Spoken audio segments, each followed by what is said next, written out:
Fils Jésus-Christ, parole du Seigneur. Seigneur, moi, crois que vous parlez à travers ces victoires déjà, il fait des provisions, je crois qu'on fait provision, on n'a pas avancé dans la parole.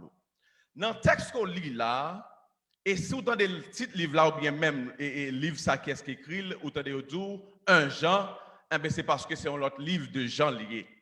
Le premier livre de Jean que Jean a écrit, c'est le livre de Jean qui porte son nom lui-même. C'est Jean et ce livre qu'il a écrit qui parle de Jésus-Christ d'une façon tout à fait particulière par rapport aux autres qui ont écrit des textes dans le Nouveau Testament, alors dans les évangiles. Nous savons déjà qu'il y a 4 évangiles. Nous savons très bien qu'il y a Matthieu, Marc, Luc et puis Jean. Et nous savons aussi que le premier à écrire un livre était d'abord Marc, ensuite on a eu les autres qui ont écrit. Mais parfois on confond souvent, on pense que les 4 évangiles sont écrits par 4 apôtres. Maintenant, on peut dire que non, ce n'est pas le cas. Matthieu était apôtre, Jean était apôtre, mais Luc et Marc n'étaient pas apôtres auprès de Jésus-Christ. Ceci étant dit, nous voulons vraiment aujourd'hui peser plutôt ce texte qu'on vient de lire ensemble, et peut-être qu'on devrait même le relire.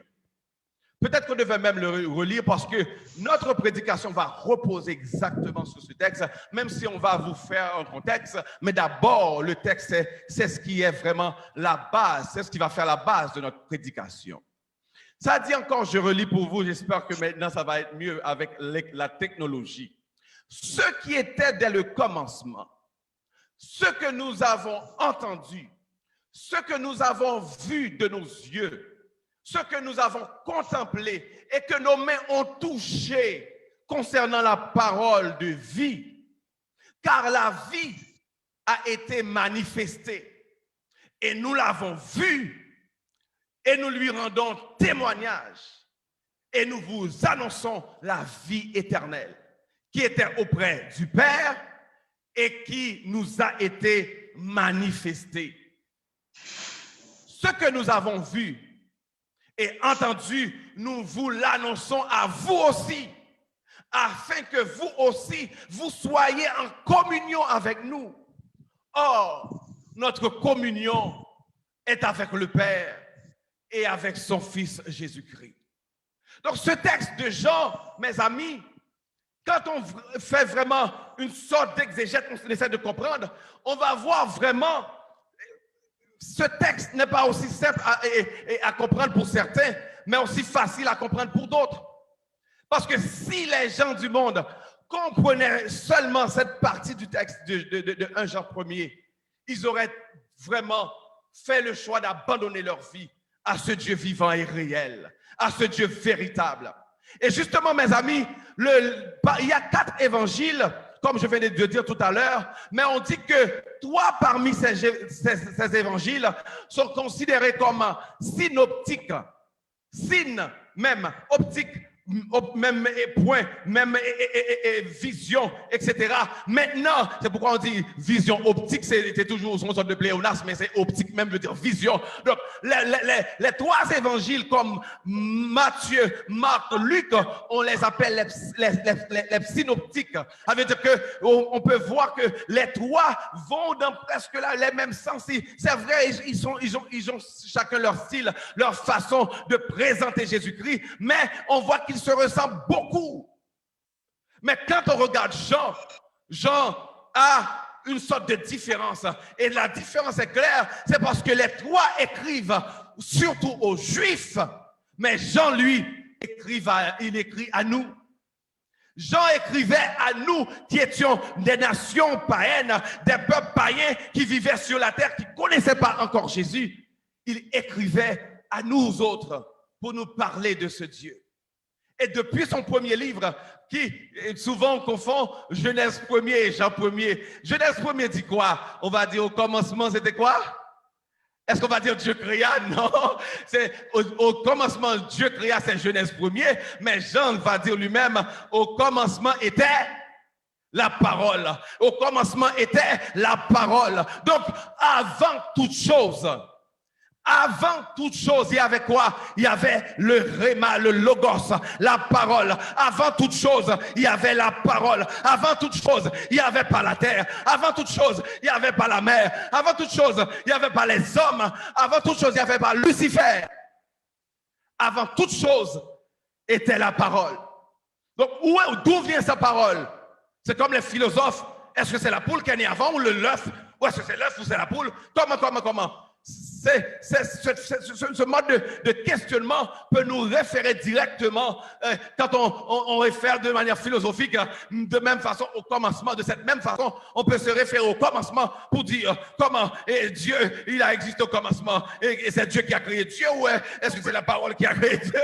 Mais c'est toujours des questions sans fin qui ne vont pas s'arrêter. Mais l'essentiel, l'homme qui veut comprendre Dieu par la foi, il doit simplement recevoir cette vérité, savoir que au commencement de toute chose, il y avait quoi?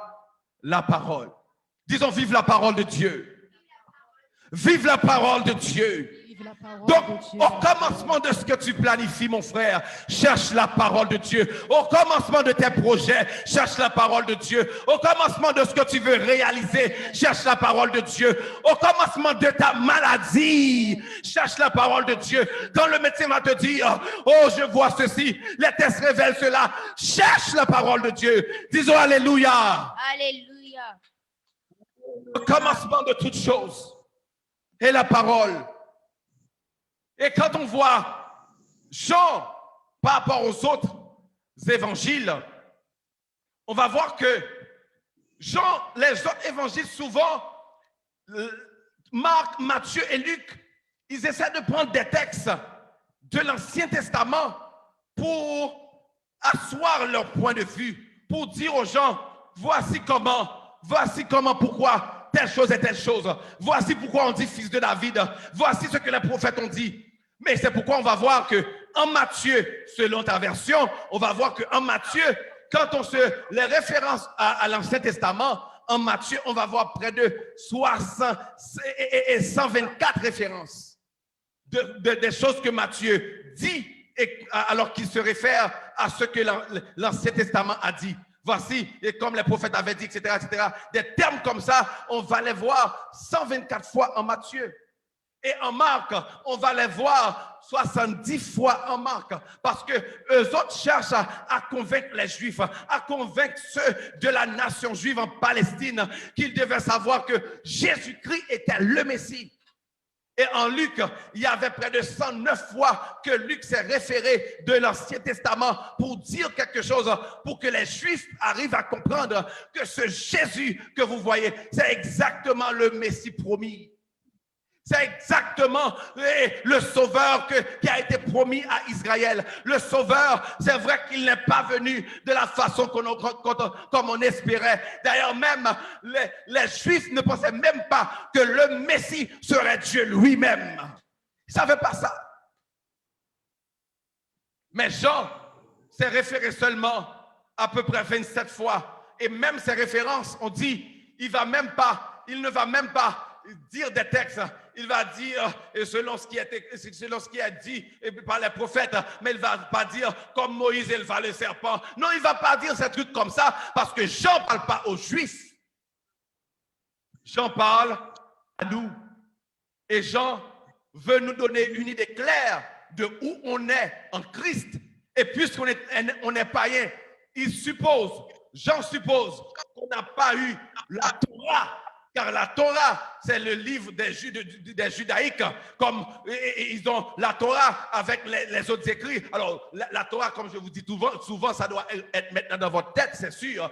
La Bible juive, il y a la Torah, les Nevi'im et les Ketuvim. La Torah, c'est le livre de Moïse, même si on fait des discussions, des histoires, mais aussi, il y a les autres écrits. D'abord, il y a les prophètes, les grands et petits, et puis en même temps, il y a les autres écrits comme les Esther, les Job, etc.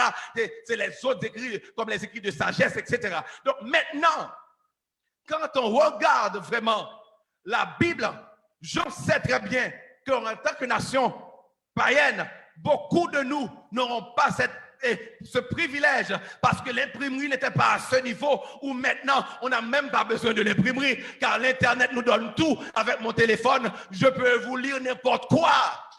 N'importe quel texte du monde qui existe, que je peux trouver, je peux vous lire maintenant. Mais avant, il n'y avait pas cette imprimerie. Jean savait que les gens du monde n'avaient pas la Torah et ils ne connaissaient pas les écrits de Moïse. C'est pourquoi Jean a pris le soin de nous parler depuis le commencement. Disons Alléluia. Alléluia. Disons merci Seigneur. Merci Seigneur. Jean a pris le soin de nous parler depuis le commencement pour nous dire au commencement était la parole.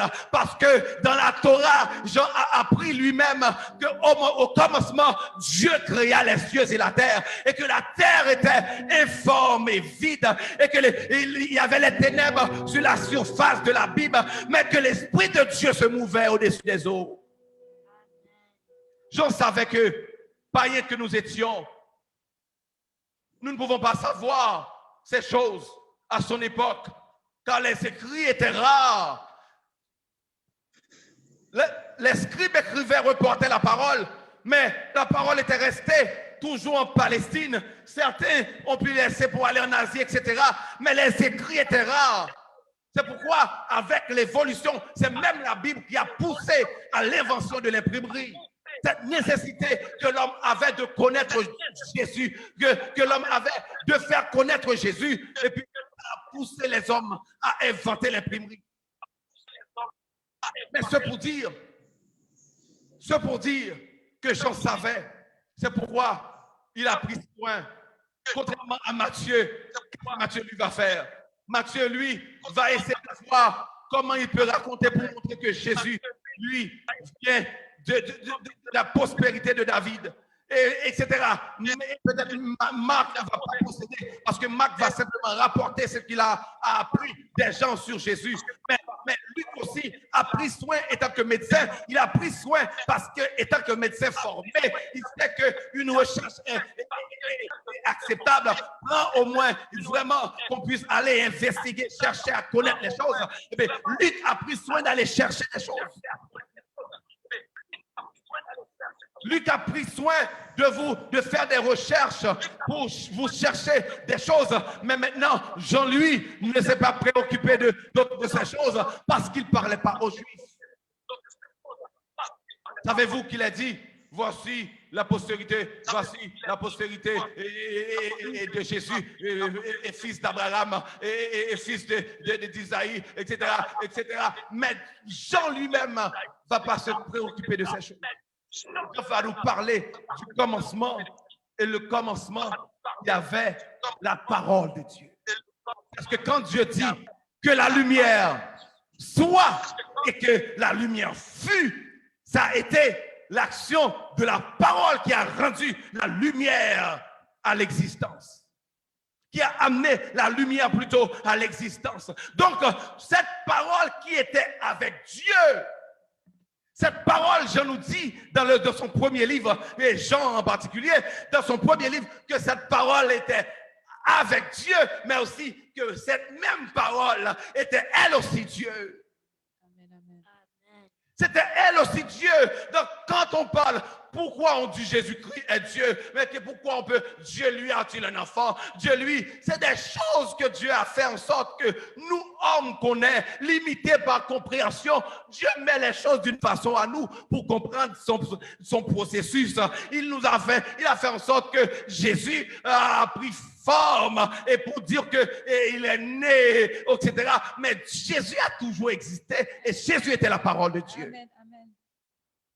Et lorsque Jean nous dit, au commencement, cette parole qui était avec Dieu, elle est venue habiter parmi nous.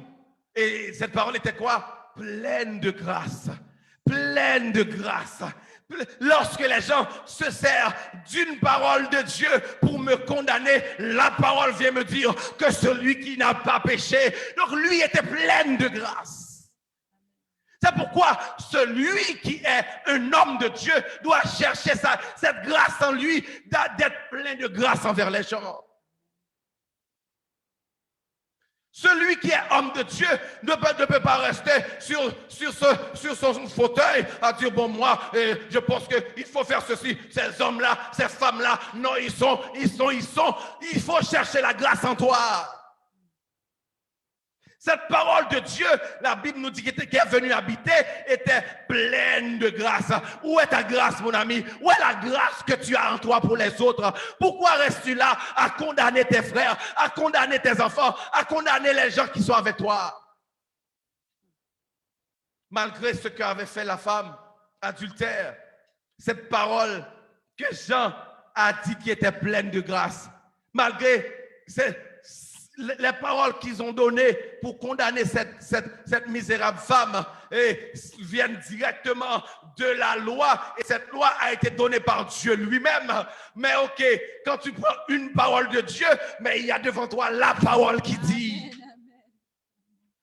Il y a devant toi la parole qui parle. Et cette parole te dit, souvent tu prends mal mes écrits. Quand je vous révèle ma voix, vous avez une idée de ce que je dis, mais vous ne comprenez pas souvent. Et c'est pourquoi, quand vous dites que Moïse a dit, mais moi je vous dis maintenant. Mais moi je vous dis maintenant. Et c'est cette parole que Jean a pris le soin de vivre avec, de voir grandir, pas voir grandir, mais grandir quand même, parce que la Bible va dire, Jésus croissait en sagesse, en stature, et Jésus croissait, c'est pour dire que toi, mon ami, tu peux grandir, toi, ma soeur, tu peux grandir dans la parole, toi, mon frère, tu peux grandir dans ta connaissance de Dieu, tu sais pas tout encore, il y a plus à connaître en Dieu. Il y a plus à connaître sur Dieu et en Dieu et pour Dieu lui-même. Quand Jean va voir cette parole, parce que n'oubliez pas que ce Jean qui écrit, il pouvait suivre cette parole. Pourquoi? Parce qu'il était épris par quelque chose de spécial. Même si Jésus aimait tous ses disciples, mais Jean sentait que Jésus avait un amour particulier pour lui. Donc, quand tu aimes quelqu'un, cette personne est fou de toi aussi. Pas parce qu'il t'aime avant, mais parce que tu lui as aimé le premier. Et puis comme ça, Jean suivais cette parole. Cet homme, il le regardait, il le contemplait, il voyait comment il réagissait, comment il parlait, comment il donnait à manger aux pauvres, comment il parlait par rapport aux pécheurs. Toi, tu aimes condamner les pécheurs. Toi, tu aimes pointer du doigt. Oh, ces gens-là, ils sont très mauvais. Mais moi, je vais rester en opposition. Autant de fois que je suis là, je vais les bloquer. Jésus bloqué par les gens. Il délivrait les gens. Il priait pour les gens lui-même. Et c'est pourquoi moi, je prie, je milite pour une église où l'ordre est établi, mais pas en étant autoritaire par la force, mais en ayant l'amour de Dieu.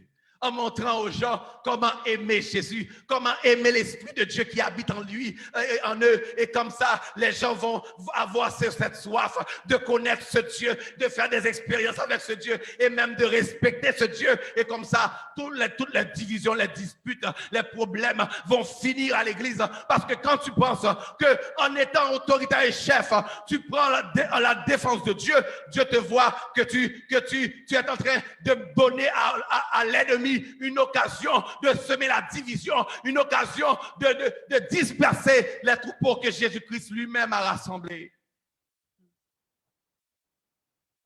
Ce Jean, il parle de ce Sauveur et il parle de ce Jésus à nous qui étions des pécheurs, et il veut nous parler de ce Jésus en ayant soin de retourner au commencement.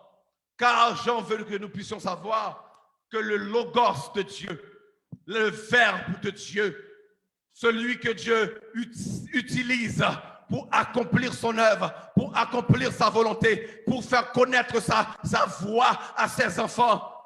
Dieu voit tellement que ses enfants comprennent mal ce qu'il dit. Ils voient tellement qu'ils ont du mal à saisir le sens profond de sa propre vérité. Eh bien, Dieu n'a pas choisi un prophète. Il n'a pas choisi un homme, même si Matthieu, Marc et Luc vont écrire pour montrer que Jésus était le plus grand prophète, mais il était plus qu'un prophète. Même s'ils vont montrer que Jésus était le fils de David, mais il était plus grand que David. Même s'ils vont montrer que Jésus était le fils de Dieu, même s'il était Dieu lui-même. Alléluia. Et les gens vont montrer aux hommes et lui-même que ce Dieu, je l'ai vu moi-même et je vous l'annonce.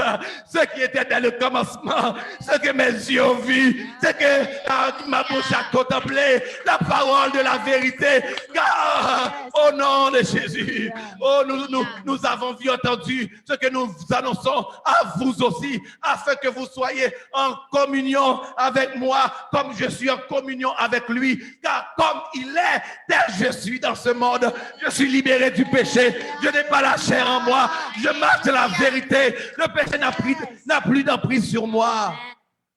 Et puis Jean, de parler comme ça pour dire, ce Logos est venu habiter avec nous. Pourquoi? Parce que nos pères ont tellement échoué dans leur pratique, dans leur vie, dans leur façon d'appliquer la parole dans leur vie. Ils ont tellement échoué. Et maintenant, Dieu, à l'image de cette parabole que Jésus avait donnée, le maître du champ qui a envoyé ses serviteurs, un premier, ils l'ont tué, un deuxième. Mais cette parabole en particulier, ça met en exergue plutôt le cœur criminel des Juifs qui refusent d'obéir à Dieu, mais aussi que Dieu a envoyé des serviteurs, des prophètes, des sacrificateurs. Mais maintenant, puisque eux autres n'ont pas pu réussir, il a choisi d'envoyer son fils lui-même.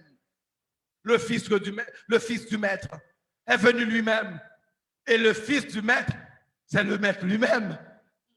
C'est le maître lui-même. C'est pourquoi on dit cette façon de parler en créole, petit tigre, c'est tigre, mais c'était même pas dans ce sens, mais c'est un peu, on peut prendre cet exemple pour vous éclairer un petit peu. Quand on dit petit tigre, c'est tigre, c'est pour dire que si Dieu est Dieu, mais son fils qui vient vers nous, lui aussi est Dieu. Mais moi, je vous dis, ce n'est pas seulement dans cette optique que Djiberli est mon fils, mais Djiberli, c'est exactement moi. Djiberli, c'est exactement moi. C'est pour dire que Jean explique que la parole, cette parole est venue. Et cette parole, c'était vraiment lui-même qui est venu accomplir la volonté parfaite de Dieu. Moïse, ou plutôt Abraham, tu as tes faiblesses. Oh, on pourrait prendre Jacob, Joseph et les autres, et puis jusqu'à Moïse. Moïse, tu avais tes faiblesses. On pourrait prendre toutes sortes, tous les serviteurs qui ont suivi les juges après la rentrée en Canaan, Josué aussi, les juges, ensuite les sacrificateurs, ensuite les prophètes, ensuite même les rois à l'époque des prophètes. On pourrait aussi prendre tous les hommes qui ont vécu et qui ont été utilisés par Dieu. On pourrait les prendre tous. Ils avaient tous leurs faiblesses, leur incapacité, leurs limites, car l'esprit habitait en eux, mais ils devaient lutter contre cette chair, cette nature de péché. Ils veulent faire la volonté de Dieu, mais en même temps, il y a une affaire de chair qui cause problème. C'est cette même affaire de chair a animé Élisée un jour, quand un groupe d'enfants a dit à Élisée, toi le chauve, regarde le chauve. En Israël, être chauve, c'est pas une bonne chose. Même si moi j'ai encore des cheveux sur ma tête, mais ça va venir quand même, je vais être chauve. Donc, peu importe, je suis chauve comme Élisée, mais la grâce de Dieu est sur ma vie. Mais Élisée, la charnel qu'il était malgré étant prophète, malgré l'esprit de Dieu étant lui, un groupe d'enfants lui a dit chauve, mais il a manifesté sa chair en étant rempli de colère contre ses enfants, parce que vraiment, ses enfants n'avaient pas bien agi vraiment, mais au final, c'était que des enfants, la Bible a bien dit c'était des enfants. Alors Élisée, calme-toi. Élisée, prophète que tu es, tu as l'Esprit de Dieu en toi, mais tu as laissé la colère prendre le dessus. Et puis Élisée de condamner ses enfants à mourir. Et une bête sauvage est venue, un ours est venu et a ravagé les enfants, ils sont tous morts. Tout ça montre cette capacité charnelle en nous de faire. Car Dieu, quand il a mis son esprit en toi, même ce que tu dis qui n'est pas bien, le fait qu'il t'a établi en autorité, Dieu a le mandat de l'exécuter.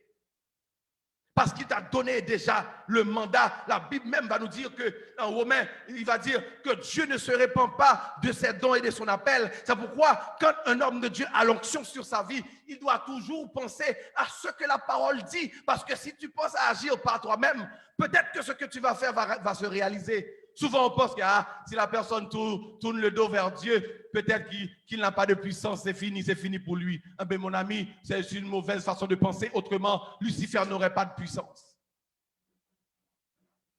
Autrement, Lucifer, l'ange de lumière qui était auprès de Dieu, rempli de pouvoir et de puissance, quand Dieu l'a chassé, Dieu l'a toujours laissé avec toute la puissance qu'il avait avec lui.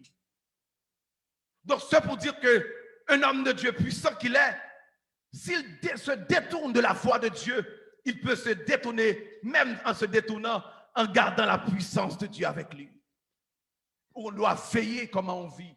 On doit veiller comment on fonctionne. Car la vie qui est en Dieu se trouve dans le Logos. Et le Logos qui est sa parole et qui est Jésus-Christ et qu'on nous a révélé à travers son évangile. Et Jean, de parler du Logos, il a vraiment pris le temps de montrer comment Jésus-Christ est venu. Il était lui-même Dieu, mais aussi, en termes réels, il était venu remplacer le temple de Dieu que les hommes ont fait toutes sortes de choses avec. Ils l'ont détruit, rebâti et sali en faisant le marché dedans, etc. Mais ce temple n'est plus celui qu'on connaît avant parce qu'il va y avoir un sacrifice ultime qui va se passer sur la terre. Et ce sacrifice, il a besoin du sacrificateur et du sacrifice que ces deux soient une seule personne, car il n'y a pas un sacrificateur sur terre qui puisse offrir ce sacrifice. Ça prend d'abord le sacrifice qui est Jésus, qui est l'agneau de Dieu et qui vient aussi lui-même comme sacrificateur pour offrir ce sacrifice. Amen. Et c'est pourquoi Jésus, par sa mort, il est allé offrir ce sacrifice dans le vrai temple. Ce temple que Dieu a montré à Moïse pour dire, regarde et fais d'après ce modèle. Le temple que tu vas faire sur la terre avec le lieu saint et les parvis, le lieu saint et le lieu très saint, fais d'après ce modèle. Ça me dit quoi? Il va y avoir au ciel des places, mes amis. Ah, on ne savait pas ça. Ou bien on lit souvent, mais on ne prête pas attention. Il va y avoir au ciel des endroits précis. C'est pourquoi le chrétien doit se comporter. On pense souvent que moi, il suffit que je sois au ciel, c'est tout, moi, c'est ce que je veux. Non, il n'y a pas que ça vraiment. Oui, au ciel, c'est déjà bien, c'est ce qu'on veut, mais on veut aussi travailler pour Dieu, pour que quand à la fin, Dieu va nous recevoir, je vais faire partie parmi des bons et fidèles serviteurs. Parce qu'il va y avoir des serviteurs au ciel, mais il va y avoir des bons et fidèles serviteurs. Il va y avoir des serviteurs au ciel, mes amis, mais il va y avoir des bons et fidèles serviteurs. Des bons et fidèles servantes. Des bonnes et fidèles servantes. Des hommes et des femmes qui ont voulu prêter attention à ce que Dieu dit, qui ont voulu écouter la parole de ce que Dieu dit. Et Dieu dit ici que tu fais ceci, je le fais. Que tu ne fais pas ceci, je ne le fais pas. Que tu donnes ceci, je le donne. Et puis comme ça, tu te fais une place honorable auprès de Dieu. Jésus va dire, même à quelqu'un qui donne, on va croire que c'est seulement celui qui donne la parole, celui qui prêche, celui qui amène les âmes. Jésus va dire au jeune homme riche, vends tout ce que tu as, partage-les aux pauvres et tu auras un trésor dans le ciel. Non seulement qu'il va y avoir des endroits, il va y avoir des parvis pour les serviteurs et le lieu saint pour sûrement les bons, je ne sais pas, mais les bons et fidèles vont être avec Dieu dans le lieu très saint. Donc, où vas-tu être dans le ciel? Bon, moi-même, je suis d'accord avec tout le monde et toi-même en particulier, qui dit il suffit que je sois au ciel, c'est déjà bien pour moi. Moi aussi, j'aimerais tellement être au ciel. C'est ma priorité. Mais d'abord, en plus de cette priorité, je veux aussi occuper une place honorable. C'est pourquoi les fils de Zébédée, sachant qu'au ciel, il va y avoir des places, ils ont même demandé à Jésus, et quand tu vas revenir dans ton royaume et qu'on va être avec toi, moi nous voulons être un à gauche et un à droite, et parce que pour être dans une position parmi les plus honorables, Jésus a répondu d'une façon que pour les aider à comprendre, ce n'est pas ainsi que va être, que toi-même tu vas être à droite, l'autre à gauche, c'est comme une affaire de famille. Jésus n'est pas venu régler une affaire de famille, mais il est venu faire la volonté de Dieu. Mais ce pour vous dire, mes amis, au ciel, il va y avoir des espaces. Et si la Bible dit, il va y avoir des trésors dans le ciel, ça veut dire qu'il y a beaucoup qui travaillent pour ce trésor dans le ciel. Ça veut dire qu'ils vont au ciel et ils vont hériter d'un trésor. Mais il y a beaucoup qui n'auront pas ce trésor. Et ce trésor, comment Jésus l'a expliqué, c'est que ce que tu donnes pour Dieu en chair, il va se transformer en esprit et former l'argent terrestre. Maintenant, on parle de Bitcoin, Ethereum, etc. Mais maintenant, avant, il y avait l'argent physique. Maintenant, on parle de l'argent électronique. Maintenant, peu importe, mais ce que tu donnes maintenant, et dans la forme charnelle, il se transfère en don spirituel devant Dieu. Et Dieu est en train de bâtir les trésors de beaucoup de gens ici. Beaucoup de gens, Dieu est en train de bâtir leurs trésors. Mais c'est ce Jésus qui nous apprend tout ça. Et maintenant, Jésus, Jean parle de ce Jésus comme étant l'eau de la vie. Jésus va rencontrer une femme. Et cette femme, Jésus va parler de l'eau de la vie en Jean 4. Et cette eau qui était l'eau de la vie, la femme, Jésus a dit, et je te donnerai une eau. Si tu bois cette eau, tu n'auras jamais soif. La femme pensait que Jésus parlait d'une autre eau, mais toujours eau. Ça veut dire que ce n'est pas de ce puits que ça va sortir. Peut-être ça va sortir de notre puits ou quelque chose de spécial. Mais il ne savait pas que cette eau était Jésus lui-même. Cette eau était Jésus lui-même. Et Jésus va dire, c'est moi-même cette eau. Et cette femme remplie de cette eau que Jésus a donnée, elle est allée propager. Tu ne peux pas être chrétien sans parler aux hommes, aux gens de la parole de Dieu, sans parler aux hommes de ce que Jésus a fait dans ta vie, sans dire ce que Jésus sauve encore. Comment tu vis? Ce Jean est venu nous apprendre Jésus comme étant lui-même la résurrection, etc. Jean a tellement parlé de ce Jésus qu'il aimait, Jean a même parlé de son intimité avec ce Jésus pour dire qu'il pouvait même mettre sa tête sur l'estomac, la poitrine, sur la poitrine de Jésus. Donc pour parler que ce Jésus, j'avais une intimité avec lui et c'est ainsi que Jean, on va finir, c'est ainsi que Jean lui-même va écrire ce que vous voyez affiché en haut, ce qui était dès le commencement que je viens de vous dire quelques mots à propos. Ce que nous avons entendu, ce que nous avons vu de nos yeux. Peux-tu comprendre cela? Nous avons vu Jésus de nos yeux. Nous avons vu la parole qui est Dieu lui-même. De nos yeux, nous l'avons vu agir sur cette terre. Nous l'avons vu guérir les malades, ressusciter les morts. Nous l'avons vu faire beaucoup de choses. Et c'est lui qui était, il marchait comme la parole. Il était le Réma, il était le Logos, il était tout de Dieu. Amen. Et nous l'avons vu guérir des malades. Nous l'avons vu restaurer des vies. Nous l'avons vu ressusciter même un homme qui est mort après 4 jours. Ce que nous avons vu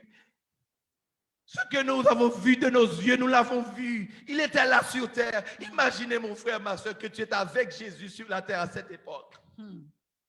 Imaginez que Jésus, tu étais de ce temps. Et ce qui est drôle, la Bible va nous faire comprendre, la famille de Jésus, ses frères et sœurs, ne prêtaient pas attention à qui il était. Ils ne prêtaient pas attention. C'est pourquoi Jacques, le frère de Jésus-Christ, il n'avait pas cru que cet homme était le Dieu, était le Fils de Dieu, le Messie promis, parce qu'ils attendaient un homme qui allait rétablir le royaume d'Israël, un chef militaire qui allait briser les Romains, de prendre le contrôle. Non, alors Jacques attendait un chef autoritaire. Il ne pouvait pas comprendre. Mais ses yeux vont s'ouvrir. Et c'est pourquoi beaucoup de ceux qui ont écrit, même Marc, même Luc, ce n'est pas des gens qui étaient au départ des disciples et qui suivaient Jésus passionnément. C'était des gens qui suivaient de loin, ils observaient, mais ils n'étaient pas complètement. C'est pourquoi tu vis sur cette terre. Tu as une promesse de Dieu sur ta vie. Personne ne sait rien. Il vous voit comme ordinaire. Il vous voit comme quelqu'un qui n'a même pas la grâce de Dieu pour ce que tu fais. Il te regarde par la chair alors que Dieu a déposé quelque chose en toi. Et tu le sais, et tu le vois, et tu sais que Dieu est en train de le nourrir, de le faire sortir. Mais personne ne peut le voir parce qu'il te regarde à travers la chair. Il te voit comme Jacques voyait Jésus, mais Jacques étant le frère du ressuscité, parce que bien avant, il ne prêtait pas attention à ce Dieu qui était sur terre. Il ne prêtait pas attention parce qu'il était son frère. C'est normal pour un prophète d'être méprisé dans sa propre patrie, encore plus que dans sa maison. Il était méprisé, abandonné, rejeté des hommes. Mais Jacques va comprendre que son frère était Dieu. C'est parce que après que Jésus a ressuscité, après qu'il est ressuscité et après qu'il doit retourner au Père et à l'ascension, Jacques était présent et il regarde cet homme qui était son frère, qui était avec lui. Ils partageaient la même maison, ils vivaient ensemble. Il n'avait pas d'égard pour lui, mais il voyait cet homme. Il n'y avait pas d'avion, il n'y avait pas d'invention humaine, il n'y avait pas de magie à l'époque connue pour faire cette merveille. Mais voir Jésus en train de se lever sans aucune force, sans aucune main, sans rien, Jésus de se lever, je dis, voici, je suis avec vous tous les jours jusqu'à la fin du monde. Oh, gloire à toi éternel. Et Jacques de voir cet homme lever comme ça et s'envoler et de voir comme ça et il réalise vraiment, oh oui, c'était le Dieu qui était avec moi. Je ne savais pas, c'était mon frère, il était de la maison, mais c'était Dieu lui-même, Et puis c'est ici que Jacques va être celui qui va occuper la plus grande église parce qu'après il s'est repenti et il s'est vraiment consacré à chercher Dieu, à connaître Dieu, à connaître ce Dieu vivant, à connaître ce Dieu réel, à connaître ce Jésus qui était avec lui, qui lui a montré comment vivre et qui était là auprès de lui, montrant que ce n'est pas seulement la foi qui sauve, mais aussi il y a les œuvres. Et si tu dis que tu crois et puis on ne voit pas ce que tu fais, et ça ne montre pas ta foi, mais la foi sans les œuvres est morte. Beaucoup pensent qu'ils ont juste besoin de la foi pour être sauvés. Tu as besoin des œuvres, mes amis. Et puis Jacques de voir que son frère était Jésus lui-même. Et Jean de dire ce que nous avons contemplé et que nos mains ont touché concernant la parole de vie. Car la vie a été manifestée et nous l'avons vue et nous l'avons entendue et nous lui rendons témoignage. Donc moi, ce que je te dis, ce n'est pas quelque chose qu'on m'a raconté comme peut-être Luc qui est allé faire des recherches. Moi, j'ai vécu avec cet homme. Je l'ai touché parfois, je le voyais, il était là. Parfois, on pense pour être un homme de Dieu, il faut que quand on touche, on sent quelque chose. Quand on touche, quelque chose se passe, mais si c'était ça, Jean et Jacques auraient été déjà hommes de Dieu, parce que quand il allait toucher Jésus, il allait sentir la présence de Dieu, mais il était auprès de Jacques, son frère, il n'avait rien senti. On veut être sensuel, on veut sentir quelque chose, on veut voir. Non, il faut juste croire, mon ami. Et maintenant, ce que nous avons vu et contemplé, nos mains ont touché, la vie a été manifestée. Nous l'avons vu et nous lui rendons témoignage. Nous vous l'annonçons, nous vous annonçons la vie éternelle. Cette vie qui était, comme je vous ai dit au commencement, auprès du Père et qui nous a été manifestée. Ça veut dire qu'il est venu avec nous habiter. Ce que nous avons vu et entendu, tu vois cette répétition, parce que cette parole est tellement extraordinaire pour Jean. Il doit parler ainsi. Ce que nous avons vu, nous vous l'annonçons maintenant à vous aussi, afin que vous aussi, vous soyez en communion avec nous. Or, notre communion est avec le Père et avec son Fils. Mon ami, mon frère, ma soeur, es-tu en communion avec ce Dieu? Es-tu en communion avec Jésus-Christ? Vis-tu pour lui dans toute ta vie? Est-ce qu'il peut compter sur toi? On va terminer.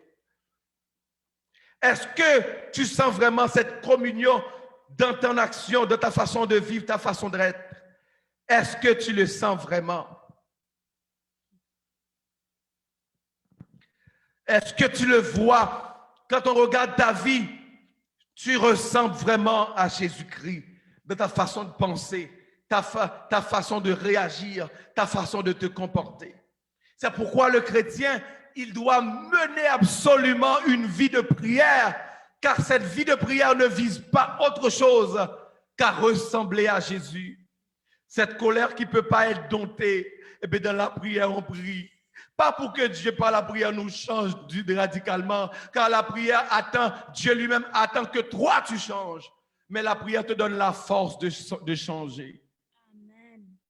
Cette force que tu n'as pas, tu as cette volonté, mais tu ne vois pas, tu n'as pas la capacité. Tu te confies sur ce que tu possèdes. Tu fais tes plans sur ce que tu as. C'est pourquoi tout ce que tu dois donner à Dieu, c'est toute une histoire, c'est beaucoup de problèmes, parce que tu comptes beaucoup sur ce que tu as dans la banque.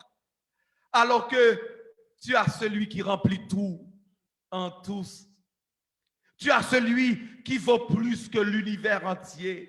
Celui qui te dit que ton âme vaut plus que le monde. C'est pourquoi Jésus lui-même va dire, que sert-il à un homme de gagner tout le monde s'il perd son âme? Donc le monde entier ne peut pas se comparer à qui tu es pour Dieu. Donc tout ce que tu possèdes, alors que Dieu te parle, te demande de lui faire confiance, tu comptes beaucoup sur tes plans, tu fais des projets, tu fais tes budgets, tu fais tes activités. Et maintenant, l'église de Dieu souffre. On cherche un local, on veut nous établir, on veut les moyens. Mais lorsqu'on regarde, comment est-ce que ça va avec l'église? Oh, c'est misérable, il n'y a pas moyen. Peut-être qu'on va rester en ligne, peut-être qu'on va continuer de faire l'évangile à la maison, à l'église, alors que Dieu a déjà béni des hommes sur cette terre pour bénir son église, parce que c'est ainsi qu'il a procédé pour bâtir notre trésor dans le ciel. Mais intelligent qu'on est, intelligent que nous sommes, nous voulons mesurer Dieu et le mettre après nos plans, après nos programmes, après nos activités. Que le Seigneur nous fasse grâce et que celui qui n'a pas encore connu ce Sauveur, celui qui n'a pas encore connu ce Dieu, qu'il prend un temps dans sa vie maintenant et reconnaît qu'il y a un Sauveur qui est venu pour lui. Ce Sauveur, historiquement, il a vécu sur la terre. Ce n'est pas un Dieu inventé, ce n'est pas un Dieu qu'on ne connaît pas, mais celui qui l'a vu et qui le connaît, il a parlé de lui, à savoir Jean. Et il nous a dit que maintenant, il nous l'annonce. Il nous l'annonce, il nous annonce Jésus, qui est la parole de Dieu qui peut te délivrer, qui peut briser les chaînes, qui peut transformer ta vie. Alors que tu m'écoutes sur Internet, Alors que tu m'écoutes maintenant, si tu veux recevoir ce Sauveur, si tu veux recevoir ce Dieu, on ne vous parle pas d'un Dieu musulman, on ne vous parle pas d'un Dieu bouddhiste, on ne vous parle pas d'un Dieu hindouiste, on vous parle de ce Dieu, le Dieu d'Israël et le Dieu des chrétiens et qui a vécu sur cette terre et qui est mort, qui reviendra nous chercher. Jésus reviendra, mes amis. Oui, ça se dit longtemps. Oui, oh, l'évangile, on annonce le retour depuis très longtemps. Mais je dois vous dire qu'il ne nous reste pas beaucoup de temps. Il ne nous reste pas beaucoup de temps, mon ami, mon frère, ma soeur. Tu as besoin de ce Sauveur. Tu as besoin d'accepter ce Jésus, de le recevoir dans ton cœur et de commencer à vivre pour lui sérieusement. Car tu as un ciel à gagner et tu as aussi en même temps un enfer à éviter. Je t'invite à lui donner ta vie aujourd'hui. Ne sois pas rebelle, car Dieu hait la rébellion. Mais viens et accepte. Et si tu le reçois, envoie-nous un message et qu'on puisse savoir que tu as donné ta vie à Christ et qu'on puisse te mettre dans notre liste de prières. Car le Jésus que nous t'annonçons aujourd'hui, il est bien réel, il est bien vivant et il veut aujourd'hui habiter dans ton cœur. Alléluia. Toute la vie, moi t'as souffri, t'as cherché yon de l'eau pour moi, qui t'a soulagé pour tout temps, soif là qui te plaît que moi. Alléluia, moi joins Jésus que longtemps non moins cherché. Jésus satisfait tout que moi, c'est pas sans lui moi. Alléluia, alléluia, moi joins Jésus que longtemps non moins cherché. Jésus satisfait tout que moi, c'est pas sans lui moi sauvé. Alléluia, alléluia, moi joins Jésus que longtemps dans moi cherché. Jésus satisfait tout que moi, c'est pas sans lui moi sauvé. Pasteur Raymond, arrêtez le micro sous mute et puis on après pour prier pour nous-mêmes, prononcer les mots de la bénédiction à la gloire de Dieu. C'était pour nous, Seigneur, un doux moment où on bénit, un moment spécial, un moment que, Seigneur Dieu, t'a préparé pour nous-mêmes, pour nous être capables de passer avec au Seigneur, dans le service, dans le culte, pendant que, Seigneur, nous t'a chanté, oh, nous t'a loué, nous t'a exalté, nous t'a, oh Dieu, Père lecture parole, au Père adorable, dans les annonces, l'Église à Père, nous bénissons, nous bénissons, nous bénissons, nous nous remercions d'une façon spéciale pour le message de ta parole que vous adressez à nous-mêmes, car expérience que nous faisons en pile monde, c'est appelé, Seigneur Dieu de Yoa, Père Saint, yo joignent puis bois, yo adoré li, yo est roche là, yo adoré li, yo est Seigneur rivière là,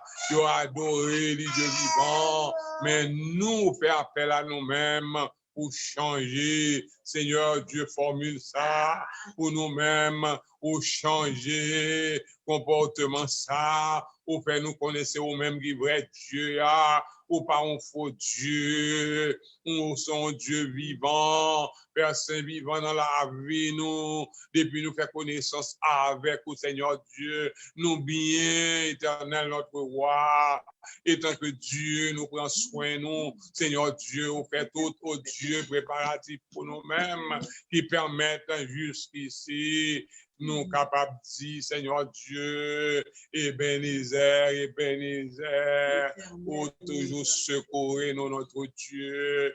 Nous bénissons, Seigneur Dieu, et nous demandons, s'il vous plaît, aidez-nous pour nous capables, oh Dieu, qu'aimer, ligne tracée pour nous-mêmes, dans Père Saint, route ça, mon Dieu, pour préparer pour nous, Seigneur Dieu, pour faire nous comprendre, Seigneur Dieu Tout-Puissant, la pas abouti dans le ciel, là, cher Seigneur, si nous menons le bon combat de la foi, si nous respectons, si nous marchons selon parole, cher Seigneur Dieu, des Seigneur Dieu, source d'eau vive, Seigneur Dieu, grand Seigneur, oh Dieu, venez dans la vie, nos chers Seigneur. Permettre que chacun de nous, Père adorable, qui a tant de paroles au Père Saint, nous va, oh Dieu, repasser parole là, nous va, Seigneur Dieu, observer parole là, pratiquer les, Père adorable, car une fois qu'on finit de parler, il était seulement à nous-mêmes, mon Dieu, pour nous mettre en pratique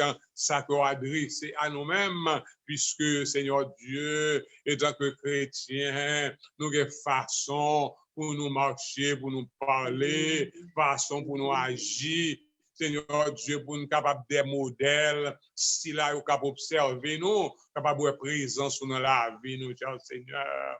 Bénis chaque mes frères, nous, qui est devant, qui appareil, soit téléphone, soit laptop, Seigneur Dieu, soit télévision, Père adorable, pour être capable de passer moment ça avec l'Église, centre de la foi, c'est qu'à propager parole ou qu'à attirer les âmes à toi, cher Seigneur Dieu, pour que tu parles, Seigneur Dieu, tomber dans l'enfer, mais là, l'âme va sauver, on va souffler la vie sur yo, Seigneur Dieu, lumière va briller et nous on va glorifier. Seigneur, grand merci. Oh Dieu, pour moment ça, et n'apprendre, oh Dieu, des chrétiens, yo, pour capable de ruminer parole là, Seigneur Dieu, pour parole là, habiter, yo, cher Seigneur Dieu, côté au passé, papa, pour refléter parole là, cher Seigneur. Père, nous nommons Père Saint, nous prions, mon Dieu, pour ceux-là, yo, qui,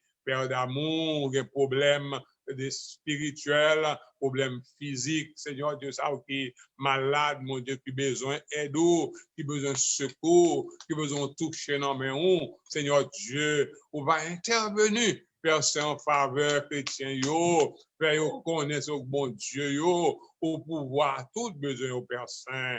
Nous nous remercions, Seigneur Dieu, pour l'Église, ça, Père, c'est qu'on a un projet pour lui, pour un Seigneur d'un temple, pour bailler à l'Église, centre de la foi, pour que le Seigneur chrétien soit capable de gagner un lieu sûr, pour être capable d'adorer, louer, exalter, magnifier. Merci, Seigneur. Nous comptons sur davantage. Nous demandons toutes ces faveurs. En nom de Jésus, Sauveur, nous qui vit et règne au siècle des siècles. Amen. Nous disons merci, Seigneur. Merci, Seigneur. Nous disons merci, Seigneur. Merci, Seigneur. À la au grand Seigneur. Ô Seigneur, À l'éternel. Béni soit l'Éternel. Maintenant que la grâce de notre Seigneur Jésus-Christ, l'amour du Dieu notre Père, la consolation du bon Saint-Esprit reste et demeure chacun de nous dès après éternellement. Amen. bon Dieu, bénis-nous. Bon Dieu bénis nous, que bon Dieu bénis nous, ou même cap suivre avec nous. Nous même cap suivre avec nous sur Facebook. Nous disons bon Dieu bénis nous et nous avons plusieurs amis. Nous avons salué, mais nous saluons nous tous qui étaient en bas live là, qui étaient même partagés, qui étaient commentés. Que bon Dieu bénisse. Et nous croyons que le plus prochain rendez-vous, nous, c'est dimanche prochain. Mais il n'est pas trop tard, partager live là et encourager au monde de la parole de Dieu. Et nous saluons et nous croyons que dimanche prochain, après encore, dans même alors, depuis à 11h jusqu'à même le ça. Que bon Dieu bénisse. Au revoir Facebook. Moun Zoom nous arrêté là. Et ça fait dit tout le monde Facebook yo. Les plus bon pour connecter avec nous sous Zoom parce que après sous Zoom nous allons saluer entre nous et même prier ensemble à la gloire de Dieu. Au revoir Facebook. À dimanche prochain.